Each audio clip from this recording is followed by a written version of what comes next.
പ്രശസ്ത പിന്നണി ഗായിക ആശ ഭോസ്ലെ അന്തരിച്ചു.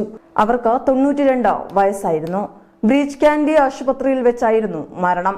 ഏപ്രിൽ 11 ശനിയാഴ്ച വൈകുന്നേരം ക്ഷീണവും നെഞ്ചിലെ അണുബാധയും കാരണം ഗായികയെ ആശുപത്രിയിൽ പ്രവേശിപ്പിക്കുകയായിരുന്നു. ഹൃദയാഘാതത്തെ തുടർന്ന് ഒന്നിലധികം അവയവങ്ങളുടെ പ്രവർത്തനം നിലച്ചതാണ് മരണകാരണമെന്നാണ് ആശുപത്രി അധികൃതർ അറിയിച്ചത്. മൃതദേഹം നാളെ രാവിലെ 11 മണിക്ക് ലോവർ പരേലിലെ അവരുടെ വസതിയിൽ പൊതുദർശനത്തിന് വയ്ക്കും.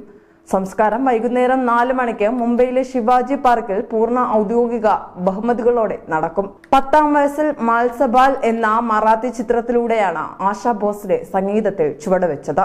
1948 ചുനാരി എന്ന ചിത്രത്തിലെ സാവനായ എന്ന ഗാനത്തിലൂടെയാണ് അവർ ഹിന്ദിയിൽ അരങ്ങേറ്റം കുറിച്ചത്.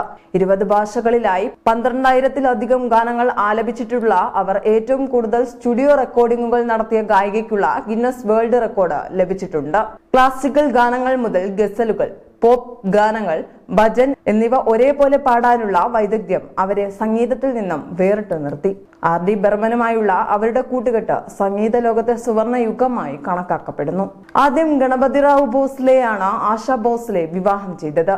ആശ ഭോസ്ലെയുടെ ആദ്യ ഭർത്താവായിരുന്ന ഗണപതിറാവു ഭോസ്ലെയുമായുള്ള ജീവിതം ഏറെ വിവാദങ്ങളും പ്രയാസങ്ങളും നിറഞ്ഞതായിരുന്നു. ഗണപതിറാവും കുടുംബവും നൽകിയിരുന്ന പീഡനങ്ങളെ തുടർന്ന് 1960-ൽ ആശ ഭോസ്ലെ അദ്ദേഹത്തിൽ നിന്ന് വേർപിരിഞ്ഞു.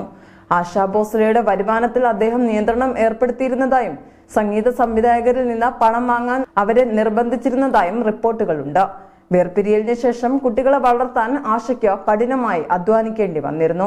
വേർപിരിഞ്ഞ് ഏതാനും വർഷങ്ങൾക്ക് ശേഷം 1966-ൽ ഗണപതിറാവു ഭോസ്ലെ അന്തരിച്ചു. അദ്ദേഹത്തിന്റെ മരണശേഷം ഏകദേശം 14 വർഷങ്ങൾ കഴിഞ്ഞ് 1980-ൽ ആശ ഭോസ്ലെ പ്രശസ്ത സംഗീത സംവിധായകൻ R.D. ബർമനെ വിവാഹം കഴിച്ചു. പ്രശസ്ത ഗായിക ലതാ മങ്കേഷ്കർ ഇവരുടെ മൂത്ത സഹോദരിയാണ്. ദാദാ സാഹിബ് ഫാൽക്കെ അവാർഡ്, പത്മവിഭൂഷൺ തുടങ്ങിയ പരമോന്നത ബഹുമതികൾ നൽകി രാജ്യം ആശ ഭോസ്ലെ ആദരിച്ചിട്ടുണ്ട്.